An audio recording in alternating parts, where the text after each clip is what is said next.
Good afternoon. The Memphis and Shelby County Board of Adjustment is hereby called to order for its regularly scheduled meeting of October 25th, 2023. My name is Tim Rainey. I'm chairman of the board. Mr. Brett Ragsdale serves as secretary of the board. Mr. Ragsdale, may I get a roll call, please? Yes, sir. Ms. Baker? Here. Mr. Claybrook? Here. Ms. Gerlach? Here. Vice Chair Savage Towns? Present. Chair Rainey? Here. We have a quorum. All right, thank you. The Memphis and Shelby County Board of Adjustment is the oldest appointed governmental body in Memphis and Shelby County. We were established in 1925. The board hears appeals from the administration of the zoning ordinance, requests for variances from the zoning ordinance, and other requests as articulated by local zoning laws adopted pursuant to the enabling legislation. The 8 members of the board are appointed, 4 by the mayor of Memphis and 4 by the mayor of Shelby County, with confirmation by the Memphis City Council and the Shelby County Board of Commissioners. We serve without remuneration. At this time, I'd like to swear in the staff. You may all remain seated. Do you swear to tell the truth, the whole truth, and nothing but the truth, so help you God? All right, thank you. May I get a motion to approve the minutes from last month's meeting? So move. All right, is there any discussion, or is there a second? Second. Discussion? Hearing none, all those in favor signify by saying aye. Aye. Any opposed? Hearing none, the motion passes. Mr. Secretary, please provide us a report, if there is one this month, and then explain the procedure for today's meeting. Thank you, Mr. Chairman. I do not have a report, but I do want to note a couple of agenda changes. Items number 1 and number 2 have both been withdrawn. So I just wanted to note that. And then I would like to introduce one of our newest planners that joined us last week, Mr. Eric Howell, who's sitting over here with Mr. Skinner, and he will be hopefully having cases he actually will be having cases at the next BOA meeting, so we welcome him. So. He looks excited now. No. Let's see. Little does he know. Yeah. Oh, and yes, Mr. Penzance just noted that I should note that number 9 was converted to a special use permit request that will be heard at the Land Use Control Board. Okay. So, thank you. And with that, I will go into the procedures, which will be as follows. Mr. Ragsdale, did you say 1 and 2 were withdrawn? Correct. Thanks. And number 1, they're going to do something that doesn't require a variance, and number 2, we're going to deal with some of the site issues, and it will likely be back. So, the procedure for this meeting will be as follows. I will introduce each case as listed on the agenda. Copies of the agenda are found on the front right podium. For each case, the planner with the Division of Planning and Development will give a presentation that will contain site plans, photographs, and maps of the subject property. At the conclusion of the staff presentation, the applicant will present his or her case. After the applicant's presentation, the board will hear first from those speakers in support of the application, then from those speakers in opposition to the application, and then finally, the applicant will have an opportunity to provide rebuttal. All parties who wish to provide testimony to the board will be sworn in by the chair. If a member of the audience wishes to provide testimony in support of or in opposition to a particular case on today's agenda, he or she will need to fill out speaker's cards for the record. Speaker's cards are available at the front podium. Once filled out, speaker's cards can be submitted to any DPD staff planner at the left podium. We do not need speaker's cards from the applicant since their names are already part of the record. After all parties have been heard, the board will close a public hearing, make a motion, and then deliberate on the case. Pursuant to the board's rules of procedure, the time allotted for speakers will be as follows. The applicant has 5 minutes to present his or her case. The applicant may reserve unused time for his or her rebuttal. Those speaking in support of the application will have 5 minutes. This 5 minutes is the total time allotted for support testimony regardless of the number of speakers. Those speaking in opposition to the application have 10 minutes. This 10 minutes is the total time allotted for opposition testimony regardless of the number of speakers. The applicant has 2 minutes for rebuttal in addition to any unused time from his or her presentation time. These times do not include time for questions from and answers to members of the board. The chair may provide additional time provided both sides are given an equal amount of additional time.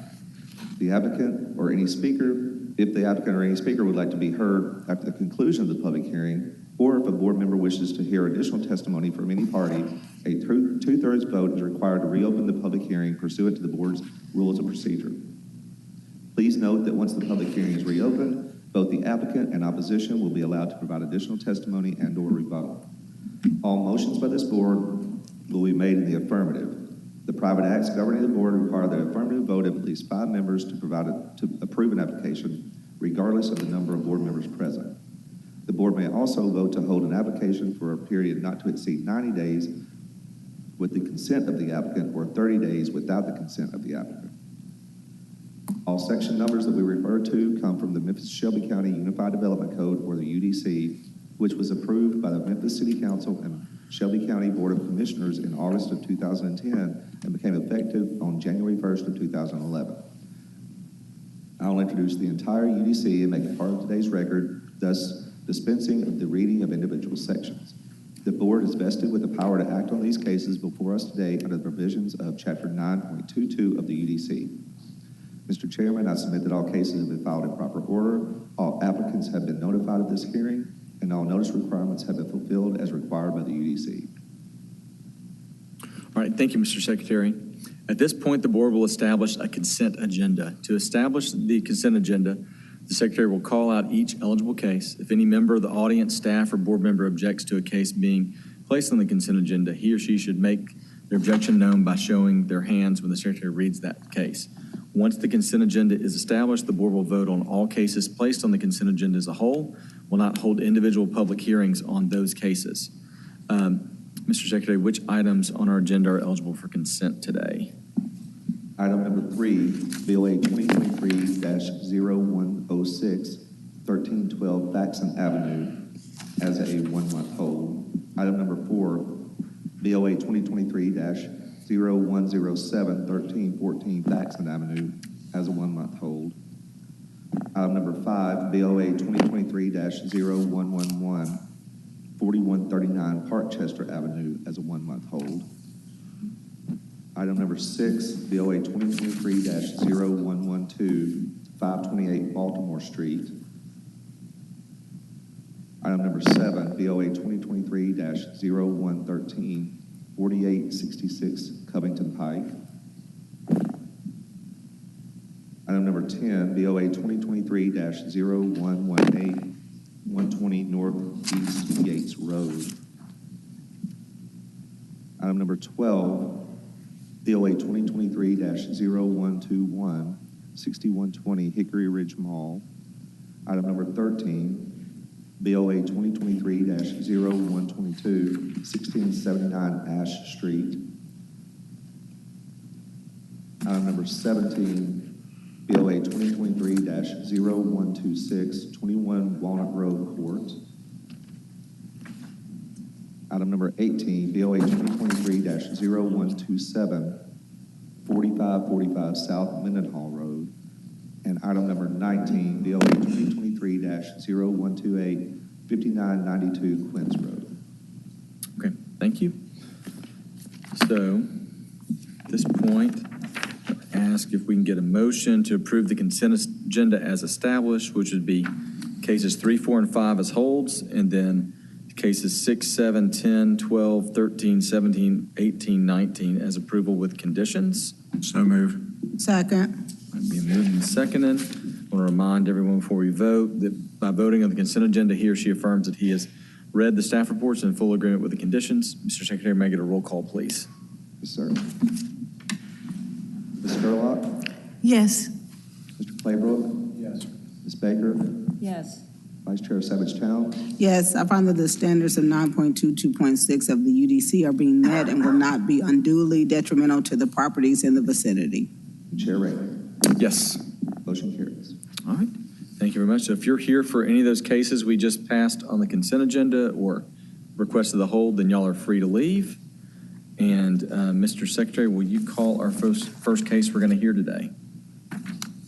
Yes, sir. It's item number 8, BOA 2023-0116, 375 Stonewall Street. Okay. If the applicant will come forward, is there any opposition here for the Stonewall case? You can have a seat on the front row.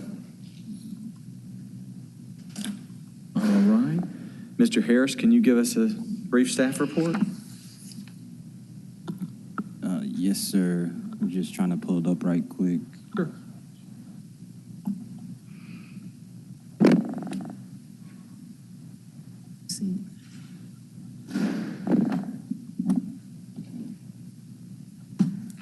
Ma'am, you can have a seat. Yeah. Yeah, you're welcome. Historical.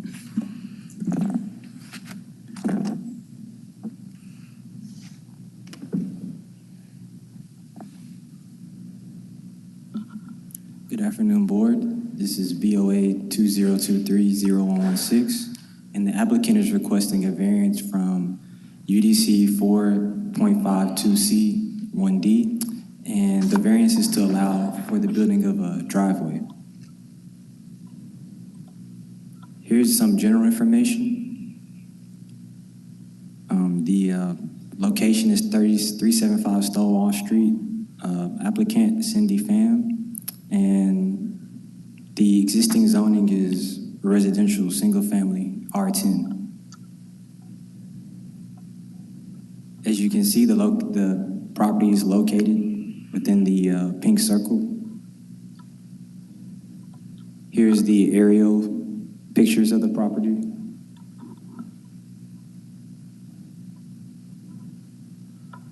The surrounding zoning is north, residential 6, east, residential R10, south, residential 10, and west R6.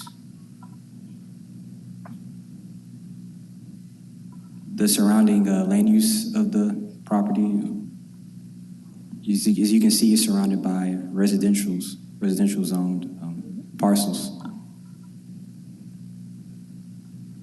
Here's some site photos. As you can see, the proposed building of the driveway.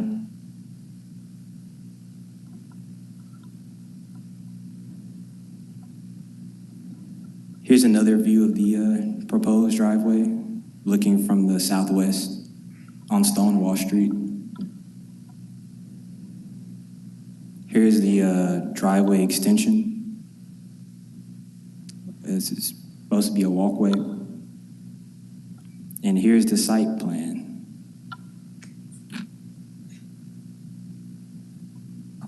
In conclusion, the applicant is seeking relief from section 4.52 C1D of the Unified Development Code to allow the construction of a front yard parking pad. There is no hardship or practical difficulty presented by the applicant that justifies approving this variance. Staff recommends rejection. However, if approved, staff recommends the following conditions.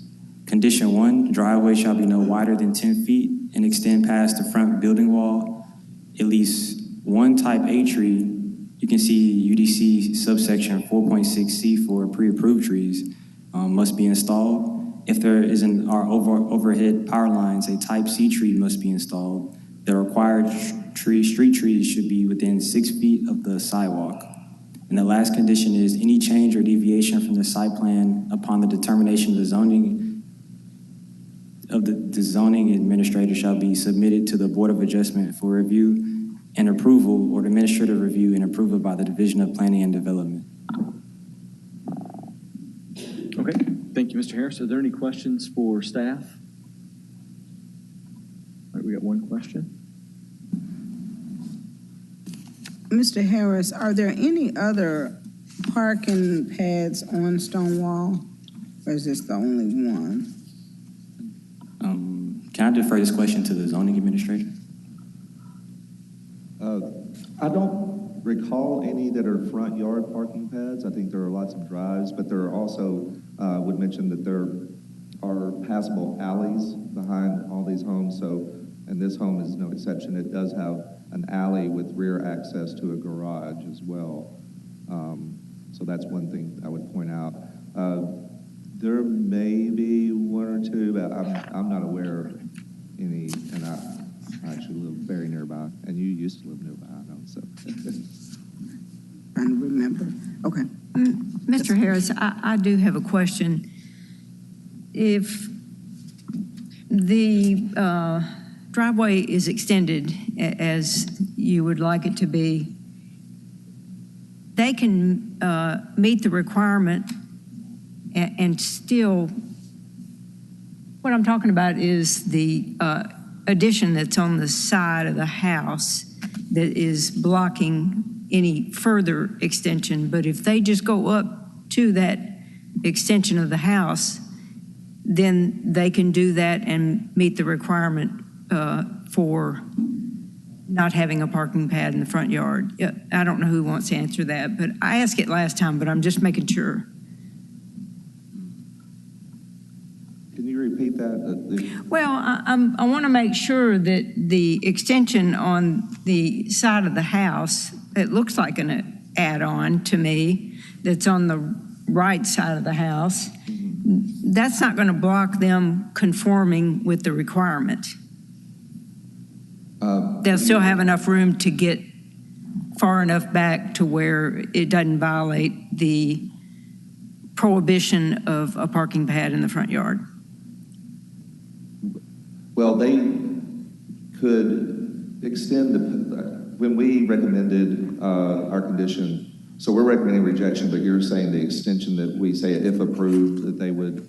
Well, actually both. You know, you're rejecting it by telling us that they can meet the requirement, but you're also have it in the condition. So I'm just trying to make sure that they're able to meet the requirement. Well, it would have to extend 20 feet beyond the front facade, and we don't have a survey showing exactly what that depth is, but we don't believe that it would meet that requirement. So you're not sure whether they can meet the requirement, even if this is rejected. Is that what you're saying? Well, we don't believe they meet that requirement, so So maybe we should approve it and just get it past the front of the house. I'm confused. Is anybody else confused about this? I guess to restate the question, staff, y'all aren't sure because we don't have a survey what the difference is, what the distance is between the front facade and that addition on the back, like where you kind of park a little car. right. So that's what we don't know because she didn't bring a survey or anything like that in her plan. They're saying to approve it, she would need to be able to do that. But, so maybe we should hold it until we get a survey. I mean, that's, It says, I don't know who did this. you It think says there's 8, enough room for her to meet the requirement? doesn't, Yeah, I see what you're saying. Yeah. yeah. So that's the front facade. So she says that wall being only 8 feet. It's only 8 feet from the front of the house to that addition, which would be right there. There's the driveway. I So would like to that's- also mention the applicant has an alleyway in the back that she could use for parking. So the only reason why I'm asking the question is because it looks like she may not be able to meet the requirement. That's, Yeah, so let me in look which at it. case, we'd be better off approving it with the condition that you've attached. Or she'd have to remove the side addition on the house. I may be confused. Well, we're not recommending she remove that addition, so I think that if she could not meet that requirement, she couldn't do the driveway. The intention is really the driveway that would go away with our rejection. The entire driveway? Correct. Okay. So to restate, so we've said we don't want a driveway there. We don't think there's room. We don't think it meets code. Correct. But if we choose to do it, then she has to basically extend the driveway all the way to that addition and park as far up as possible. Correct. Right. That But, yeah, our that is our variance, as opposed to if she had 20 feet, she could go to that building and wouldn't be here at all. Correct. Okay. Yeah.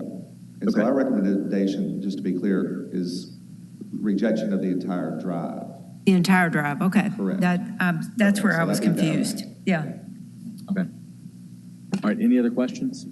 All right, Ms. Pham, if you want to come up to the podium for me, and if you'll give your name and address for the record. Yeah, my name is Cindy Pham. I live at 375 Stonewall. Okay, and then I'm going to swear you in. Do you swear to tell the truth, the whole truth, and nothing but the truth, so help you God? Yeah, I tell them the truth.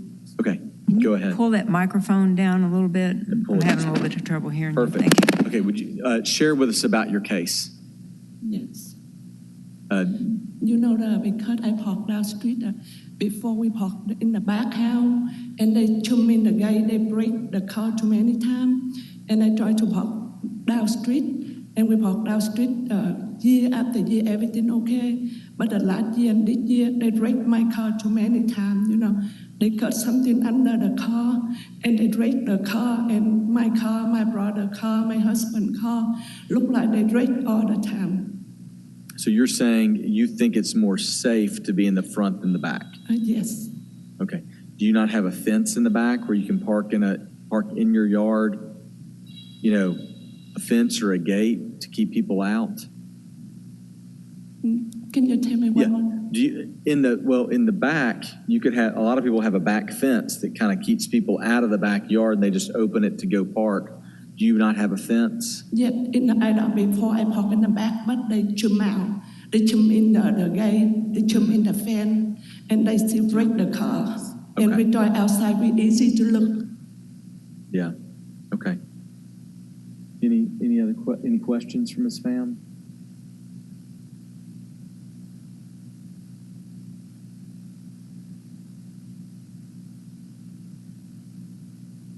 I do. Okay. Ms. Pham, Yes, ma'am. according to the conditions by staff, do you understand them saying that you would have to, they're recommending that you extend that driveway a little bit further? Are you okay with doing that? Are you comfortable with extending that driveway a little bit further than where you have it now on your drawings?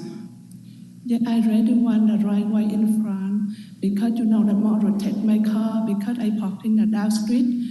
They break line too many times. You know, I don't know how many times they break my car, my husband's car, and my brother's car, and they cut something in the bottom of the car too. Okay. But you're okay if they tell you that instruct you how to do your driveway? You're okay with Yes, that? ma'am. Okay. Yes, ma'am. Thank you. Now, are you wanting to park all three of those cars in the front? Before I park down street in front. Yeah. Yeah, but the year after year, everything okay. But started last year and this year, they did a break in the glass door and they cut something in the bottom, and they do too many times. Yeah. Or that wouldn't be allowed either, right, to park? Like, it's one thing if we say one car can go there, but you can't use the whole driveway for parking under code. Correct. I have another question from staff, and I don't think I understood it from the report at first, but I think I do now, that there's an alley, usable alley behind this house, and they can park in the rear yard, and as the chairman says, put a fence and a gate there if they want to. They have one, that's what she was explaining, that they Okay. jumped the fence. and Okay, I'm went sorry, I in. couldn't understand. Mhm. Okay, okay. Thank you. All right, thank you very much. Are you good? Do you have anything else to say, Ms. Pham? Yeah, I did hope I can have the driveway for the take care of my car, something. I don't want they break too many times. That's it. Okay, all right, thank you very much. Thank you. All right, is there I can anyone- come and sit, right? Yeah, you can have a seat, thank you. Thank you. Is there anyone here in opposition to this case? Okay. Can we get a motion to approve BOA 2023-116 as conditioned by staff? So moved. Second. All right, any comments, thoughts? Well, I think I finally got it clear in my head how this is being presented by the staff, that in fact, access is available from the alley, and that's the way that at least most of these properties take vehicular access is from the alley, or should, according to the plan. Yeah, I mean, there's a lot of driveways, but they all go to the backyard, you know? Madeline and I were looking at the picture of the alley. It's concrete. Yeah. There's probably 70% of people have a rear load-in garage, or Right. even she has a nice wrought iron fence that looks electric that opens and closes, so with a double garage. Yeah, I think Tough we- for me to go against zoning. And then, yeah, I agree. Okay. Then on the comments, I assume you're ready to vote. Mr. Rags, will you give us a roll call, please? sir. Mr. Claiborne? No. That was Baker? Oh, sorry. Same Having thing. trouble today. Ms. Baker? No. Ms. Scurlock? No. Vice Chair Savage Towns? No, I find that the standards of the UDC of 9.22.6 are not being met and will be unduly detrimental to the properties in the vicinity. And Chair Rainey? No, sorry. Motion fails. All right, thank you for coming down, but it was not approved. Mr. Ragsdale, will you call the next case for us, please? Item number 11, BOA 2023-0120, 836 North Avalon Street. Okay, is the applicant here for this case? All right. Let me get to...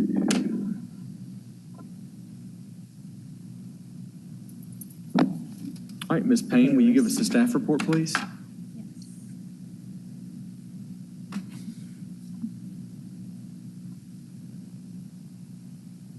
Right. Good afternoon. I'm Margot Payne with DPD.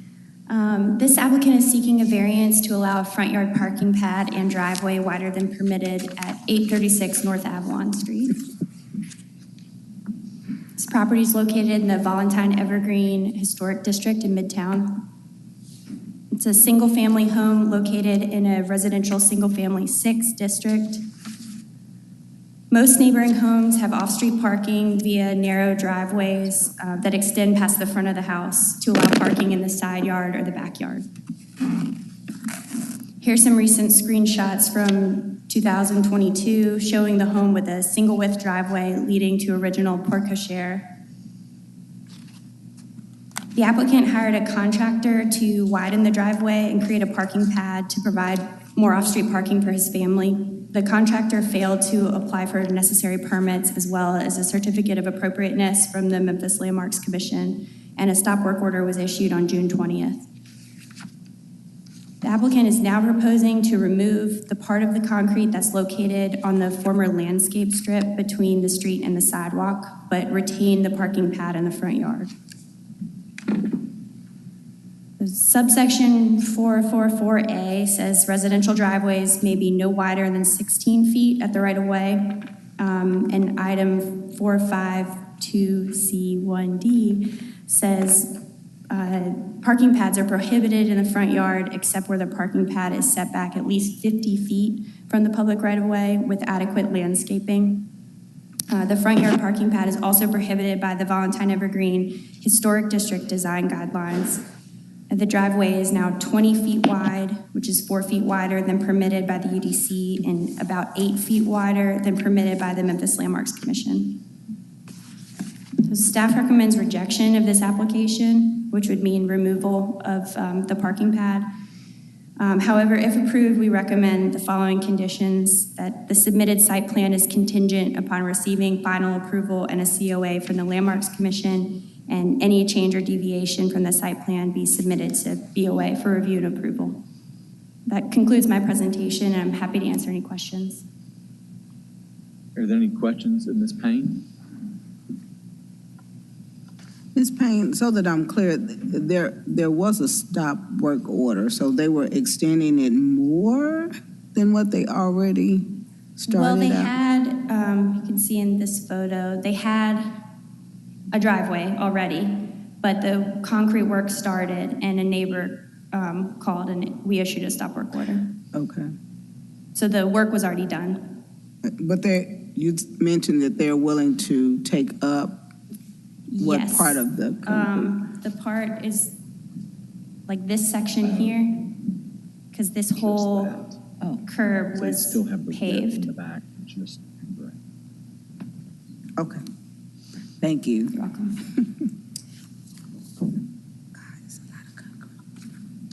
Any other questions of staff? Do you know of any other like double wide driveways like that in the area? Not on this block. Okay, yeah. That's a lot of the yard there, so. Okay, if the applicant will come forward.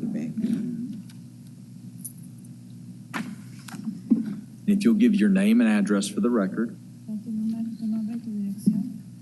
Mi es Néstor Simón, en la dirección 836 North Avalon Street, Memphis, Tennessee, 38107. Okay. I will be translating for him. His name is Nestor Simon, 836 North Avalon Street. Okay, I'm going to swear him in. So, do you swear to tell the truth, the whole truth, and nothing but the truth, so help you God? Prometo decir toda la verdad, más que la verdad. He promised to say nothing but the truth. Perfect. All right. Ask him to, like, just tell us about what's going on. Puedes decirle exactamente qué es lo que está pasando. Pues, pues la verdad estamos, pues buscando una casa, encontramos la casa que más o menos nos gustó y pues el parqueadero está muy pequeño y entonces por eso, quisimos, expandir un poquito más, buscamos una persona y la persona nos dijo que él iba a sacar el permiso y después nos dijo que ya lo tenía el permiso. Nosotros hicimos el trabajo, pero en realidad pues nos mintió la persona y entonces pues la verdad es una decepción que la persona nos hizo esto así.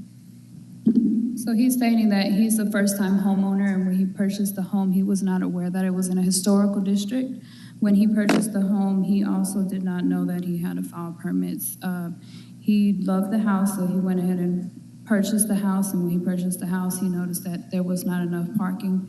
He did go and hire a contractor, and the contractor told him that he would pull all the permits and, get everything situated, and then unfortunately, the contractor never pulled the permits, and that's when he got cited.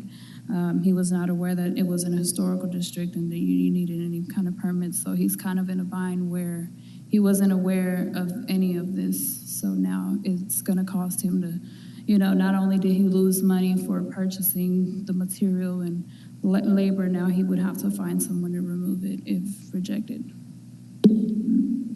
Okay. Are there any questions?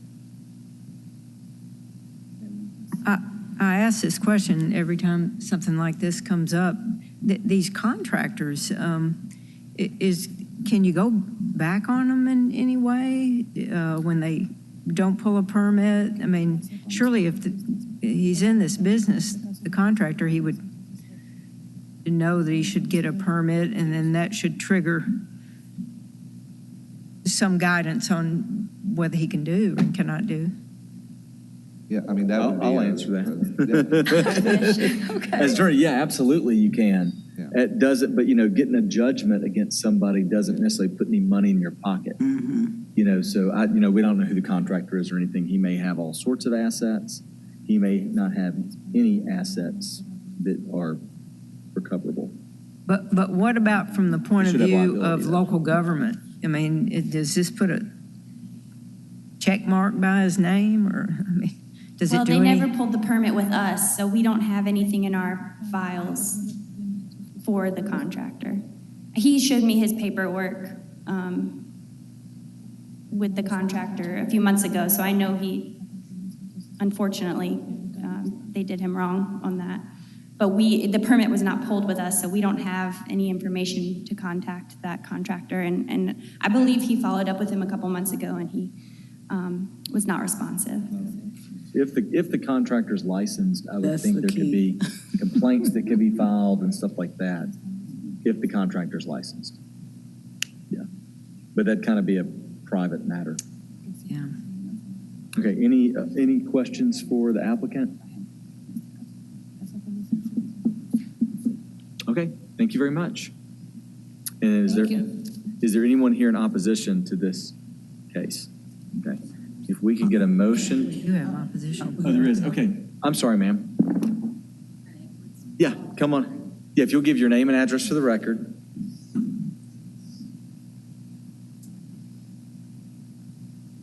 Yes, it's Karen Edwards with, my address is 1887 South Rainbow Drive, Memphis 38107. Okay, and do you swear to tell the truth, the whole truth, and nothing but the truth, so help you God? I Okay, do, thank you. Go ahead, Miss Edwards.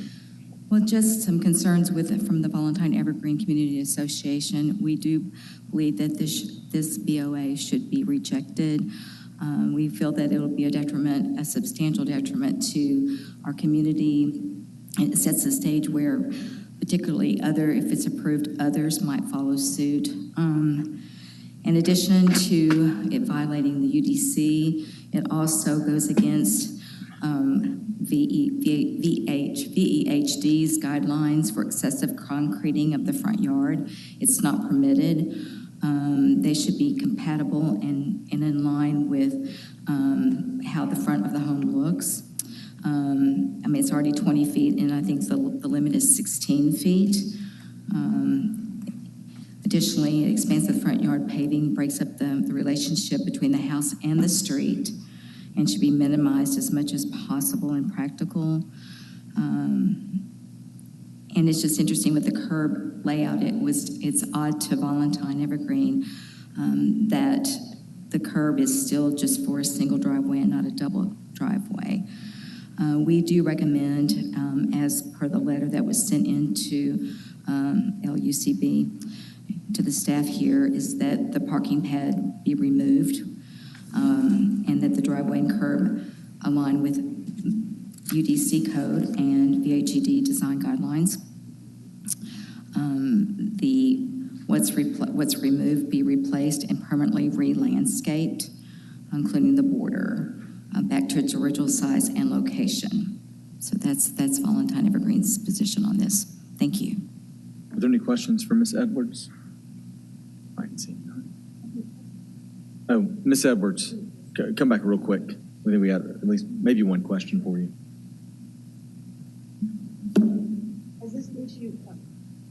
Has this issue occurred with any of the other neighbors? And I guess what was the resolution, if it has? It did occur with a home on Paxton Avenue, just right behind Cathay Eclectic, and we're still working on that with that applicant to put some structure there because of just, I think there was some issues because a tree was there, and so we are working with the applicant there in that case has agreed not to allow parking there and to put like planters in place and a bike rack and some kind of art, it's an artist that lives there. So it's a little bit different situation where it wouldn't be really cars parked there. That wasn't our ultimate, we would have rather it been pulled up, but that was not the decision at that time. But, Becca believes that it sets a precedence if we allow this to continue to happen, that we're going to see more and more of it happening in our community. And it's just, I don't think it's a really good thing for that to be. I think it changes the dynamics of the community when you have that type of excessive concrete in the front yard, when there's the whole driveway is not fitting for the home. So, any other questions for me? That's it for good. me. Very good. Thank you. Ms. Edwards. And then I'll ask, is there anybody else here that was here in opposition? Okay. And then we can go, is there any rebuttal from the applicant?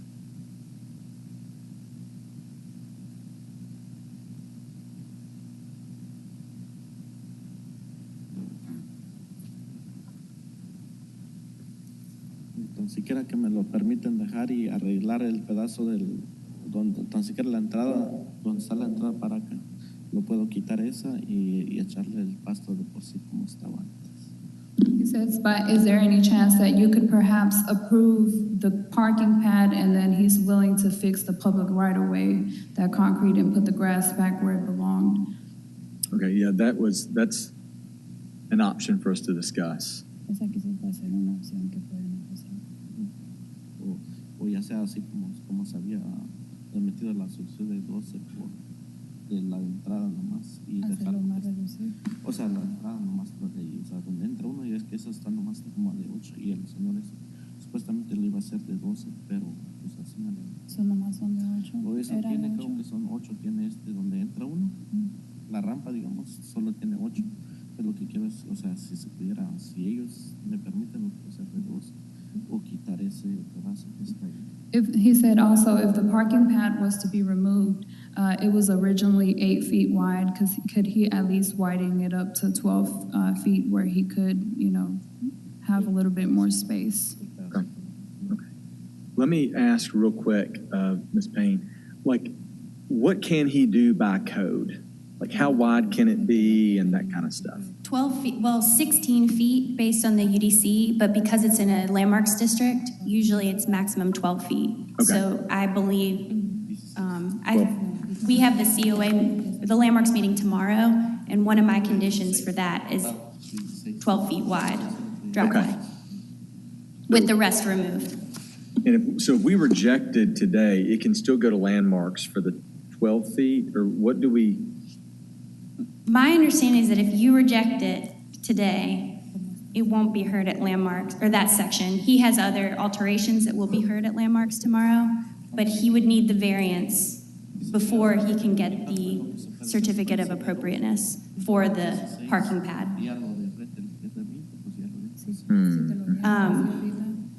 If you approve it, it would also have to be approved by landmarks. Sure. If you reject it, it will not be heard at all by landmarks. But they would still have to comply with the requirements of landmarks, is that correct? Well, I guess you're rejecting it would mean it would be removed. The parking pad would be removed. And it would fall back to the requirements, the most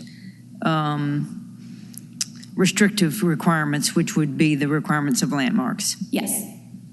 Can I ask you another question while we're talking? Is there any opportunity for him to extend the driveway into the rear yard and provide additional parking there? I don't know. That would be A question for the applicant? Yeah. I think Magali's translating. Did you get?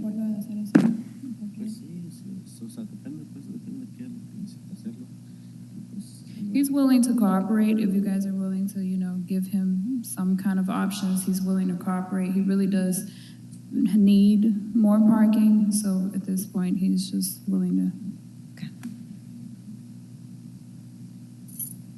Magali, can you ask if there's room to park in the backyard? Or no? Oh, they're already parking in the back. Yeah. He would have to pour the concrete, but there is space where he can work with. And he would also have to come up with the money to invest in doing a new parking in the rear. La razón, pues, o sea, es difícil ganar dinero y como para, digamos, perder mucho dinero, pues yo creo que a nadie nos gustaría invertir y a la hora te lo quitan.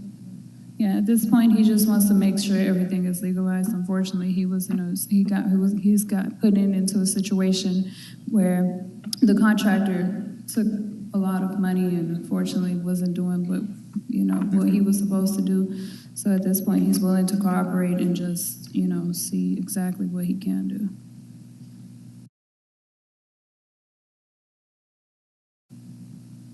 Okay. Very good. Ms. Payne, I keep asking questions on this one. So if we just said unapproved, can he have a 12-foot drive? Yes. Well, if landmarks approved it, which I expect they would. And the landmarks approval, just because anytime you're doing anything, it's got to be approved. Yes. Okay. And is there a way to, if you're going to be at that meeting, say we didn't approve it, knowing that Yes. we think they're going to. Because we can't, it doesn't make sense for us to approve a variance for 12 feet wide, because that's what he's allowed to do. Right. Or does that That's help? a good question. It wouldn't hurt anything if you wanted to approve it with that, and that would just further strengthen my staff recommendation Gotcha. to the Okay. Landmarks Commission that he could Okay. have a 12-foot drive. Okay, that makes sense. Okay, any other questions? Okay, thank y'all. All right, so I believe we're ready to discuss. If we can get a motion to approve BOA 23-120 as conditioned by staff. So moved. Second. All right, I would like to add a additional condition to allow the driveway to be up to 12 feet wide. That'd be, I guess, condition 3, unless there's an objection. All right, added without objection. Any other discussion? And that makes, he replaces the grass on the sidewalk. Yeah, he'll have to do all that. Yeah. Because really that grass area is like probably not even in his yard, right? That's in the right of way, probably. Correct. And I think you could say that the 12 feet wide beyond the side. Beyond the sidewalk. Okay. We'll do that. And that is what is required by landmarks. I'm still confused about that. Yes, that's Yes. required by, Yes, historically, driveways can be very, very narrow, but most districts allow up to 12 feet. It's not written in the Valentine Evergreen Design Guidelines specifically. Not It in is their not. 12 guidelines? feet is not, but that's Oh, a general condition for I got historic it now. districts. Okay, I understand now. Okay. Any other questions, comments? All right, I assume you're ready to vote. Mr. Ragsdale, will you give us a roll call, please? Did we get a motion in a second? We did get a motion, a second, Sorry, and then there was I I think it was second. these two. A motion and then second. All right. As amended? As amended, yes, sir. All right, and for the vote, Ms. Baker, Yes. Mr. Claybrook, Yes. Ms. Scurlock, Yes. Vice Chair Savage Towns, Yes, I find that the standard of the UDC of 9.22.6 are being met and will not be unduly detrimental to the properties in the vicinity. and Chair Rainey. Yes. Motion carries. All right, it's been approved with the 12-foot. And it's good to have you back, Ms. Payne. Yeah, thank you. Yeah. All right, Mr. Ragsdale, will you call our next case? Item number 14, BOA 2023-0123, 4645 Walnut Grove Road. Okay, I see the applicant is here. I have some opposition. Thank you so much.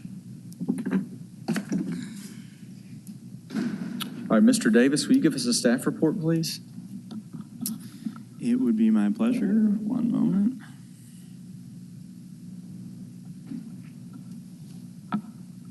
All right. Good afternoon, everyone. Brett Davis with the Division of Planning and Development. Again, this is case number BOA 2023-0123. It's a twofold request related to a recreation field at St. Mary's campus on Walnut Grove at Perkins. To allow the existing field to be lighted with lighting, tall lighting standards, 70-foot lighting standards at the four corners of the field. That's a use variance. A lighted recreation field would be considered a second principal use of the site because it's a pretty intensive use. So it does require a use variance. They're allowed by special use permit only in this district. They're not allowed by right. There's also a secondary request so as not to require any landscape buffers. The landscape buffer requirement is found in our use standards of Article 2. Just to go over some of this general information, the address is 4645 Walnut Grove. The owner is the Church of the Holy Communion, represented by Mr. Whitehead today. Those are the two variance requests I just mentioned. The total campus site is just over 13 acres, and the whole site is within the residential single-family 10 neighborhood with that portion along Walnut Grove within the residential corridor overlay, and we'll see a map of that in a moment. Again, the site is in the heart of East Memphis. Here's a vicinity map showing all property owners within 500 feet of the campus that received notice of today's hearing. We did receive several letters of opposition, which are in, I believe, about 15 have been included in the staff report, and more were received after the deadline. Here's a satellite photo of zoning. So everything in this photograph is R10 zoning. So it's a wholly residentially zoned area, and this purple corridor is the residential corridor, which is an extra layer of protection on major streets to prevent commercial encroachment. The land use map complicates that picture only slightly. It is, again, mostly residential.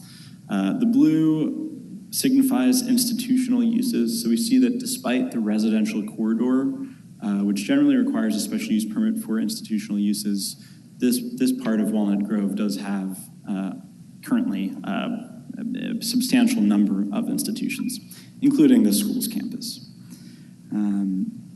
All right, just some photographs. So here's a view from Perkins, so from the east of the existing recreation field, which did undergo recent renovations in the last couple of years, I believe. This is at the southern end of the campus. And a view from Perkins Extended, so from the west, at the property line with the adjacent houses, which let me just show you. So these houses here to the southwest of the campus, just south of the field. This is the existing perimeter. It's not, there's somewhat of a buffer with these trees, but for the most part, these trees and fences are belonging to the adjacent property owners. This stone here is about 3 feet deep, according to Mr. Whitehead, and was put in to deal with drainage issues. And so, according to Mr. Whitehead, the school would rather not put in additional landscaping so as to avoid any disruption of the purpose of that improvement. And here's an aerial photograph provided by Mr. Whitehead of the field. And again, here's that gravel that we were looking at from the west, and the eastern property lines over here. This is a school parking lot on the other side, to the southeast. All right, here's a survey from a few years ago showing all that. And here's a lighting plan showing where the 4 standards would go. So 1, 2, 3, 4. This field is used for on the track, and soccer, as well as lacrosse within the field. Each standard would be at 70 feet tall, and would have, I believe, 3 lighting sources each. There's also additional information in your staff reports regarding precise photometrics as provided by the lighting company, as well as some graphics that show what the luminaires look like, and related data. Just in conclusion, those are the 2 variances requested, a use variance. I will point out that generally speaking, when a use is designated for a special use permit in the use chart, use variance is not an option. However, the code does clarify that if the site was developed before the introduction of the UDC in 2011, use variance can be approved. And so that would apply here. I'll also point out that the applicant has proposed, as codified in the recommended conditions, an 8 p.m. Hard cutoff to all lighting. I will let the applicant discuss their responses to the variance criteria a little more, and we are recommending approval with these 2 conditions. So again, that 8 p.m. cutoff time and binding the approval to the photometric plans included in your staff report. And that concludes my presentation. Thank you. Great. Thank you, Mr. Davis. Are there any questions for staff? I have a question. Go ahead. Okay. Thanks. Mr. Davis, it would help me, and I don't know about the other board members, but can you go over on the plan where these light standards are going to be located and how, their footprint would show up relative to the neighbors and so on? Absolutely. And I'm hoping that Mr. Whitehead's presentation, which I'm going to try to get up here. Or we can let the applicant do that. It's up to you. Well, so you can't see it super great on the screen, but here's one light standard. So they're roughly at the 4 corners of the field. Here's another. Okay, I don't know if you're following my mouse. And then there's 2 much closer to, well, there's really 1 very close to residential properties. So here's the 3rd. Again, this is a school parking lot. These were single-family residences that were purchased by the school in the not-so-distant past. This 4th standard is, I believe, within 5 feet of the adjacent property line. It has been moved slightly to the north since the original application was submitted after the applicant has had some discussion with those adjacent property owners, but it is quite close. But that's the location of the 4 standards proposed.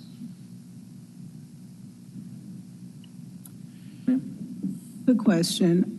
As far as the height, is the 70, is that the normal range, or could they be higher, lower, or is that just kind of what they propose? That is what was originally proposed. And I would defer to the Musco rep here, which is the lighting company, on the range seen generally in fields like this. Thank you. Any other questions of staff? Okay, if the applicant will come forward, give your name and address for the record. Josh Whitehead, Birch Porter Johnson, 130 North Court. I'm not going to swear you in. Okay. You're going to have to be an attorney today. Mr. Chairman, I'm joined here with Sarah Jenks. She's the Chief Operations Officer with St. Mary's, as well as John Bartholomew. He's the Athletic Director. And as Mr. Davis mentioned, Jimmy Jumper with Musco Sports Lighting. First thing I think Mr. Ragsdale disseminated, we do have letters of support. They were submitted after the deadline. For those, we have 14 letters of support. Those are from adjacent property owners. In the staff report, you'll also find some academic studies on page 38 that deal with the positive effects that schools can have on adjacent residential property values. That's from a big picture, but as we drill down and specifically look at this particular use, I have passed out a second attachment, which I think goes to what this board and boards similar to it are accustomed to, and that's a foot candle photometric drawing. And Ms. Baker, to answer your question, in that handout, the light standards, or the poles, I should say, are designated by S1, S2, S3, and S4. And the image before you, do you have my flash drive images? Okay. Is this on my slide? Okay. Advance to the photometric drawing. Oh, thank you. So the dark blue line shows us where the 0 foot candle boundary is. That is when there is no spillover or ambient lighting that is being drawn from those pole lights. The next color, the green line, is where there's a half a foot candle. And then the cyan, the light blue line, and these align with your handout. The cyan is where there is 1 foot candle. As a reference, a street light emits 2 to 3 foot candles in a 30-foot radius on the ground. So all of those circles would be much less than a street light. Next slide, please, Mr. Davis. Now, that measures, foot candles is the measurement of the light as measured in a particular spot, usually at breast height in a particular spot. This map, which is also in your staff report, goes out 150 feet radius from the street lights, the lights that we're proposing. And this measures the glare if you're staring straight into the lights. For reference, 7,500 is acceptable according to the lighting industry, and the highest we are on the west side of Perkins Extended is about 100 candela. And the last 3 slides, Mr. Davis, show other Musco sports lighting projects. And I think what these demonstrate is the difference between those 2 measurements of light, foot candles and candela. If you can see in the foreground and the background, that's where you're going to find the foot candle measurement of 0 in very close proximity to these lights. Conversely, if you stare into the lights, that's how you measure candela. And so here we're about 150 feet from the place of this photograph. And if you're staring into those lights at this range, you're about at a 75 to 100. How do we achieve this direct lighting? Last slide, Mr. Davis. Through this hood that we place on top of the lights. This is not like the Robert Redford movie where he blows out the lights. These are protected, they're directed to the field, and to demonstrate the need of this lighting project to this field, I'd like to introduce John Bartholomew. Again, he's the athletic director for St. Mary's. Okay, you'll give your name and address for the record because I do have to swear you in. Absolutely. My name is John Bartholomew. My home address is 4261 Waymore Drive. Okay, do you swear to tell the truth, the whole truth, and nothing but the truth, so help you God? I do. All right, go ahead, Mr. Bartholomew. Thank you. So, St. Mary's is an all-girls Episcopal school, as we have seen, is right in the middle of the city. Our total student population is just over 800 students from kindergarten all the way through the 12th grade. Our student athlete population is about 75% of our students. So we serve a large number of girls trying to play sports. As you have been presented, the athletics that we are trying to achieve here in the evening hours are to support our track and field, our soccer programs, and our lacrosse programs. To give you guys an idea of some of the value that this adds to our institution, we have about 6 lacrosse teams that all practice during the same season. We have about 5 soccer teams that practice during the same season. So you can imagine that the difficulties that I face as an athletic director to give our girls safe opportunities and ample opportunities to play their sport. The addition of the lights, although is going to be helpful for us as an institution, is really about opportunity for our students. Currently, oftentimes before daylight savings in February when lacrosse season is happening, we're having to start our games at 4 o'clock. This does not allow our parents our working parents to come see their daughters play their sport. I believe with the regulations that we've proposed, shutting off the lights by 8 p.m., I don't see much of a hindrance to our neighbors, and we're not asking for anything beyond that. But that allows us to serve our students in a way that's going to give them better opportunities. The additional piece of this that I want everyone to be aware of is just the safety of having lights on our own field. Currently, as I presented, we might have a lacrosse game starting at 4:30. We're wrapping up by 5:30. Dusk is presenting itself, and the opportunity for injuries increases as the light is not as it should be. And so again, we're not looking at lights in all hours of the evening. We're really trying to focus on the dusk hours. One of our priorities as an institution is academics, and we want to make sure that we're able to get our students home and able to focus on those academics. We're able to do that with our indoor sports, with basketball and volleyball, just because we have lights inside of our gym.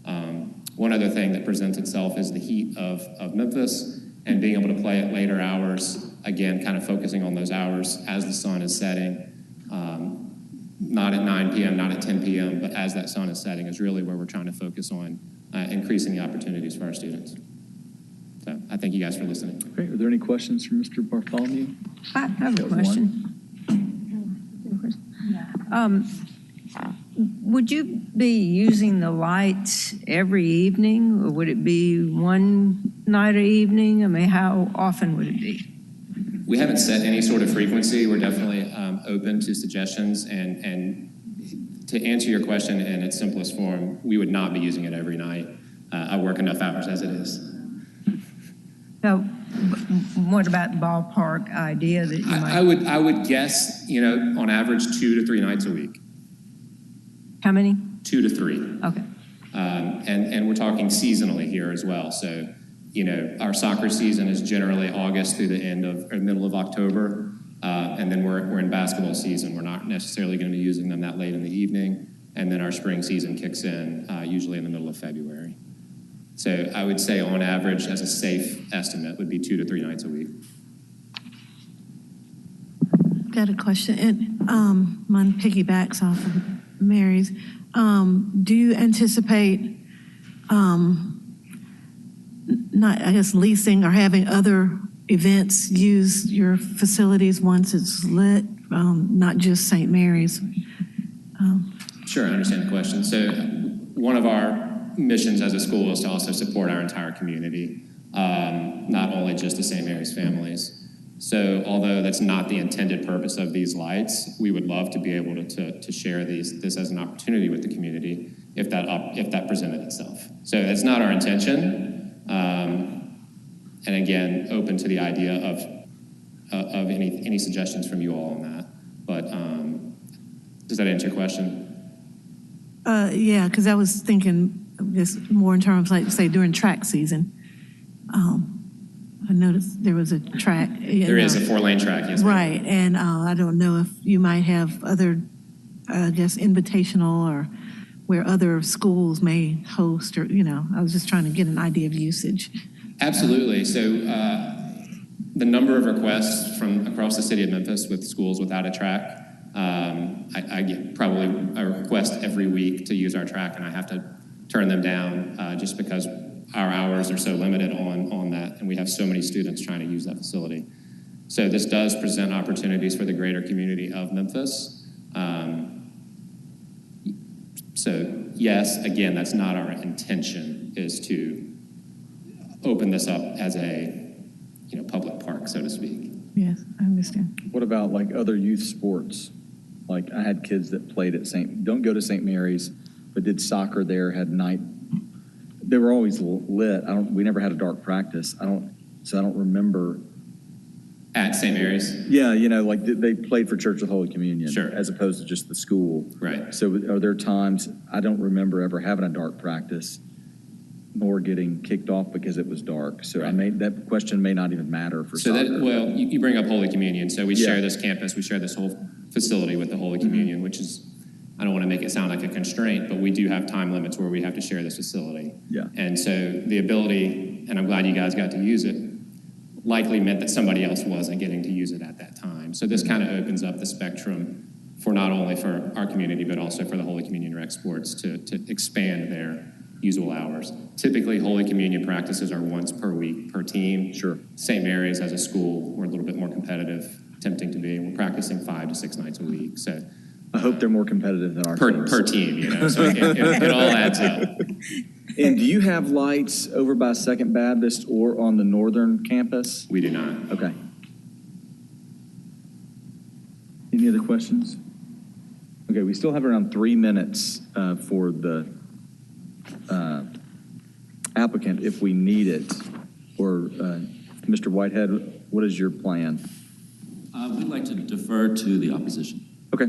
All right, so you'll reserve 3 minutes. All right, so I know we have a few people here. I have one card. So does Ms. Thomason want to come forward? There you are. And if you'll give your name and address, if you'll hand those up here, and then they'll bring them to me. Yeah. Are there You can going to give it to be Mr. Skinner. more than one people? Looks like we have at least two other people. Okay, that'll determine how long I talk. Right. Do you want us to give you a warning of any sort? Please. Okay. My name is Laura Thomason. I live at 4760 Shady Grove Road. Okay, and I'm gonna. Do you swear to tell the truth, the whole truth, and nothing but the truth, so help you God? I do. Okay, go ahead, ma'am. Getting rec lights suited for an LZ3 zone into a residential area should not be so easy. All St. Mary's had to do was to ask and promise a curfew. They did not have to prove the lights would do no harm except for using a few photometric plans. Their request for variances should have occurred before the field was built. Now they claim a hardship because they can't move the field. What about the hardship they are forcing upon residents around the new field? There is spill that extends across both the Perkins and into front yards. The almost 4 million lumens emitted from these luminaires and the reflected light will be visible from anywhere with a sightline 70 feet above the field. These lights, suitable for an LZ30 area, are wrong, nestled in a single-family residential area. They have not asked for a variance to paragraph 2.7.2b2, height and setback, for their 70-foot pole 4 feet from a property line. Yet, they ask for a variance to paragraph 2.6.2e1 because they can't put a 15-foot buffer into a space that contains the offending accessory, and they can't build a 70-foot wall. Paragraph 2.6.2e2 states that field lighting must meet the requirements of Chapter 4.7, but from the photometric plans calculated 16 October, the area behind pole S4 fails to meet the requirements of subsection 4.7D. Backward spill of 4.7-foot candles at the property line only drops to 1-foot candle, 26 feet into a backyard, and 1-foot candle is equivalent to 11 full moons. Your approval doesn't acknowledge this offense. The approval of these lights means other schools, churches, and country clubs with recreational fields and residences with tennis courts or pickleball courts or basketball courts can all ask for recreational lights based upon precedent and expect to be approved with a curfew as the only condition. A 70-foot pole for lights as an accessory structure 4 feet from a property line sets a low bar indeed. The applicant chose the nighttime curfew. Why can't it be 7 p.m.? Nothing is said about lights for early morning practices. Nothing is said about installing a timer cutoff device. In addition to a 7 p.m. curfew and a timer cutoff device, another condition should be to limit the number of days in the year that lights may be used, say to 100, or better, limit the number of days in any week to 3. How will curfews and limits be enforced? A 1-degree error in the placement of a luminaire 70 feet up translates into a big error on the ground.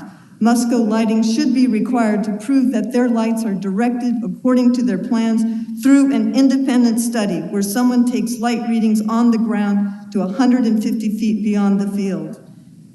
The light should be regularly tested to be within specs for the lifetime of the lights. And finally, is it possible to grant this application and not establish a precedent? If so, it must be done. Residents and neighborhoods throughout Memphis and Shelby County should be confident they are protected from the intrusion of this sort of lighting in their low light zones.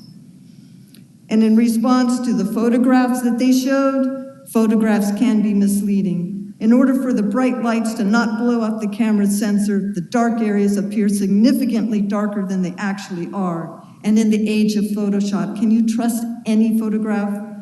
And don't be persuaded by the YouTube video on the Musco website.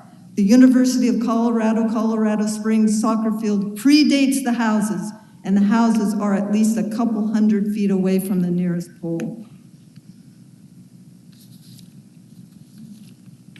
Thank you. Okay, are there any questions for Ms. Thomason?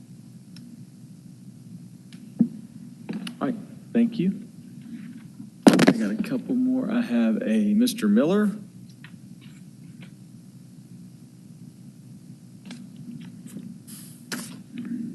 And if you'll give your name and address for the record for me. My name is Gerald Miller, my wife Linda. We have lived at 126 Perkins Extended for the last 36 years. Okay, let me swear you in. Okay. You swear to the truth, do you swear to tell the truth, the whole truth, and nothing but the truth stuff you got? I do. All right, go ahead.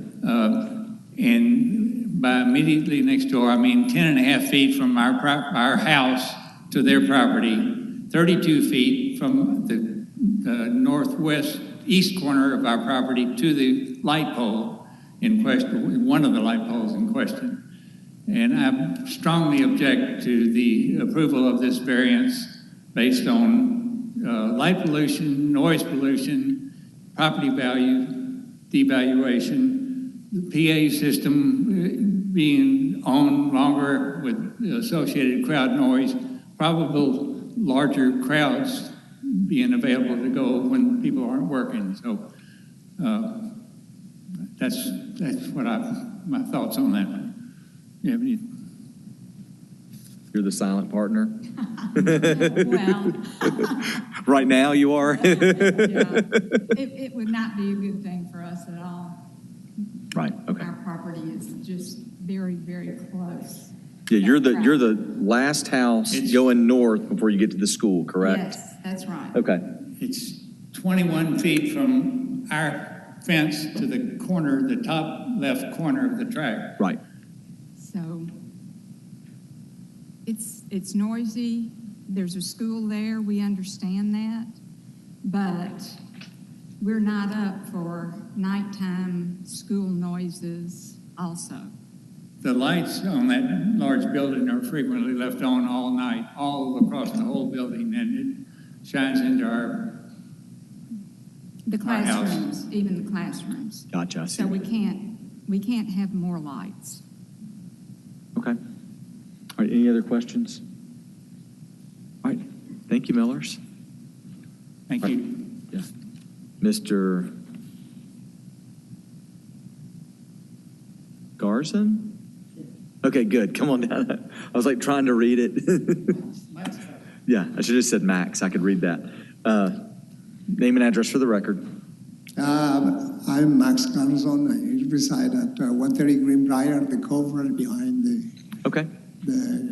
stadium here. Right. And do you swear to tell the truth, the whole truth, and nothing but the truth, so help you God? Okay, go ahead, Mr. Garzon. Okay, I fully endorse the objections raised by Ms. Thompson before, and as well as the Millers. I would like to add one more issue that I think has been overlooked, and they haven't included any provisions for in the proposal, as I understand it. We have a colleague at the corner of Greenbrier and Perkins Extended right behind. He is a professor in arts at the University of Memphis, and he holds frequent meetings, gatherings, and a constant stream of people in and out, leaving all sorts of trash and congesting the neighborhood with the parking.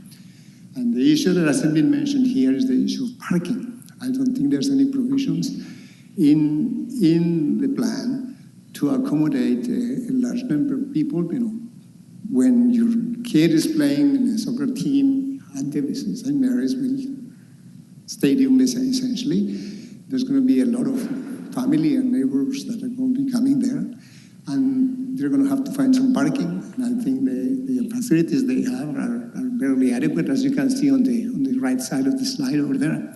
I don't think they're going to be adequate to accommodate all the traffic. The result is going to be overflow of traffic on Perkins Road on this side, and Perkins Extended, and of course the Greenbrier Cove, which is right behind it, is going to be a very favorite place to park.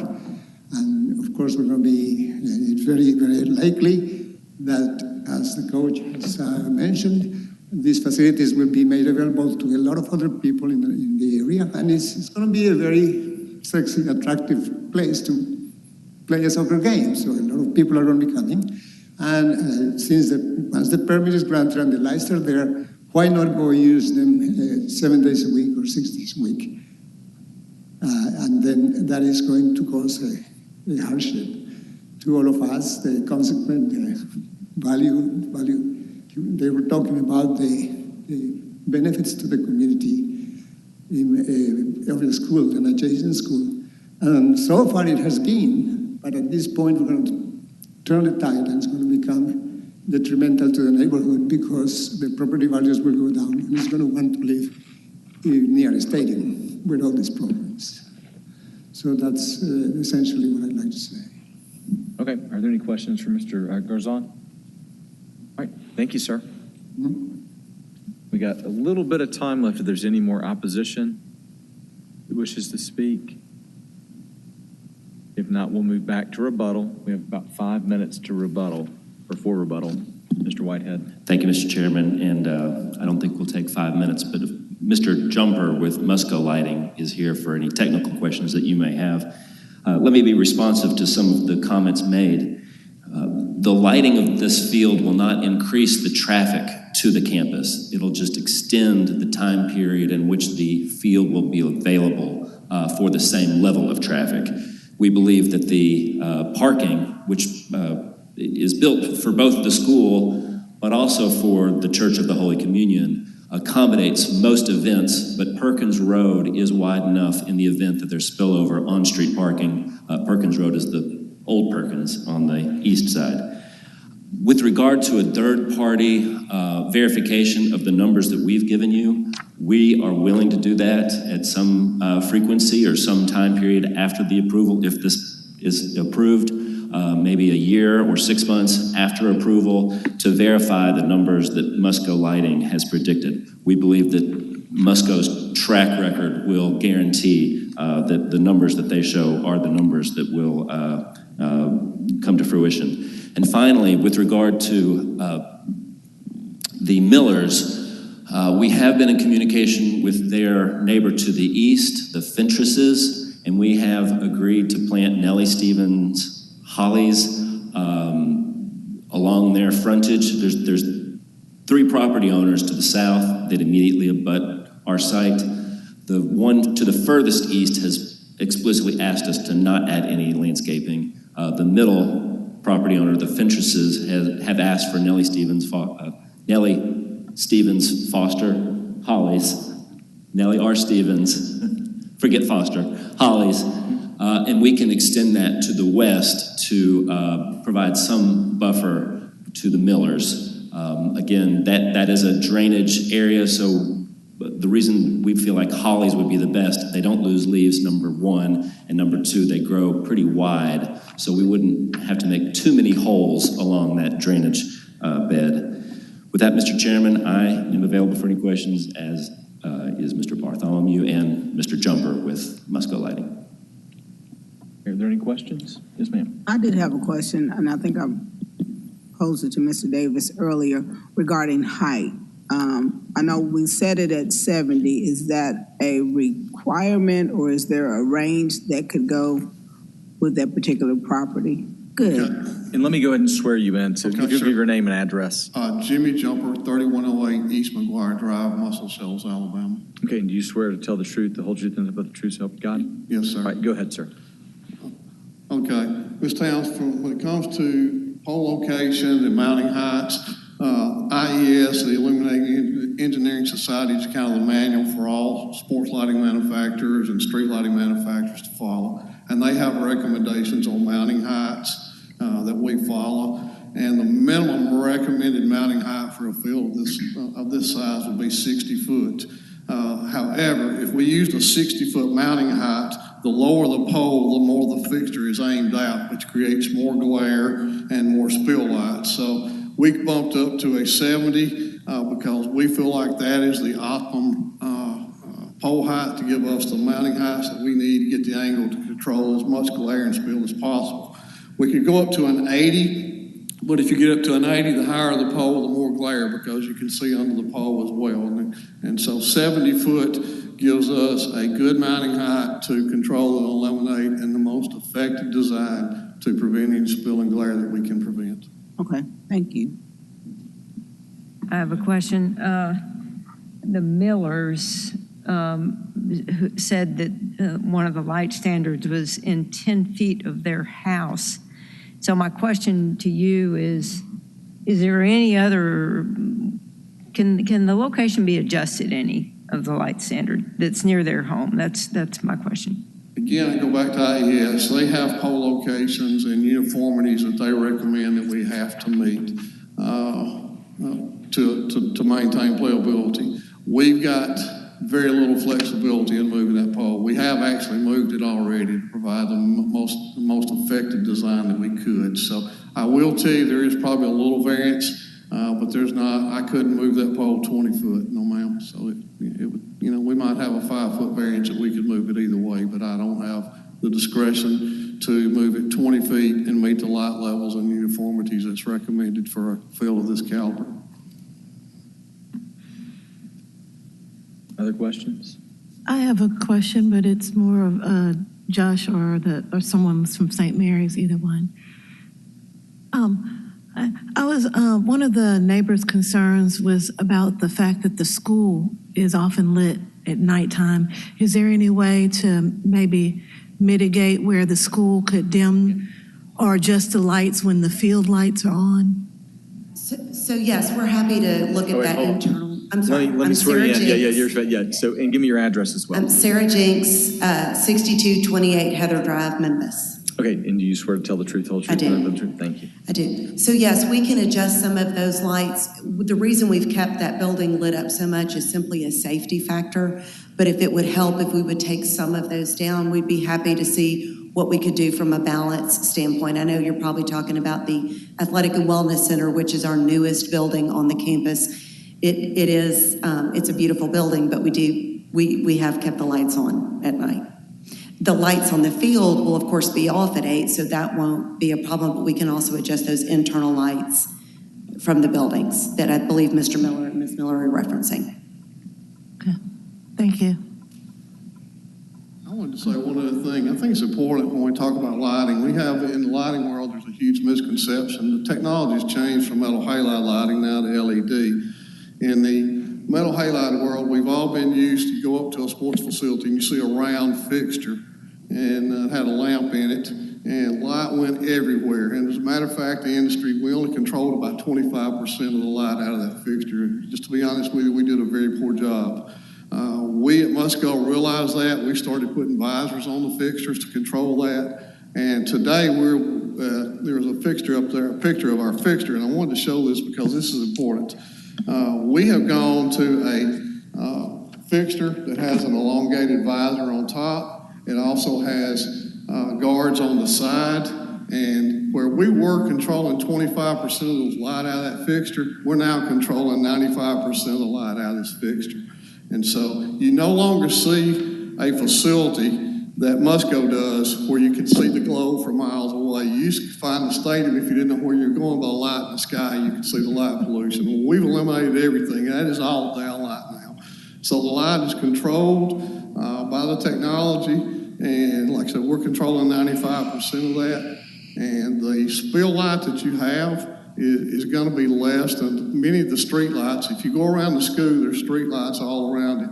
The spill light is going to be less than just about every street light around that facility.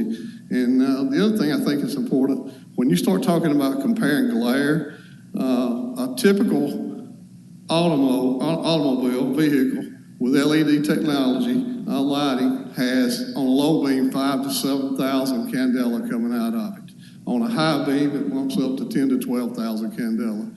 You've got less than 64 candela, I think is the highest candela, that's going to be visible coming out of this fixture that you're going to be able to see. So there's going to be very little visibility of that fixture unless you're standing completely under it. But when you get away from that fixture, as the picture showed, you won't be able to see the light in that fixture because it is all controlled and directed onto the field. So I just wanted to kind of give you a little information of how the technology has changed and the improvements in spill and glare and still achieve the light levels on the field has changed. Question for you. If approved, how long until the light, like what's your timetable to get something like this installed? If it was approved and like St. Mary's issues a purchase order to Musco, we're about 8 weeks out on getting materials manufactured and delivered. Okay.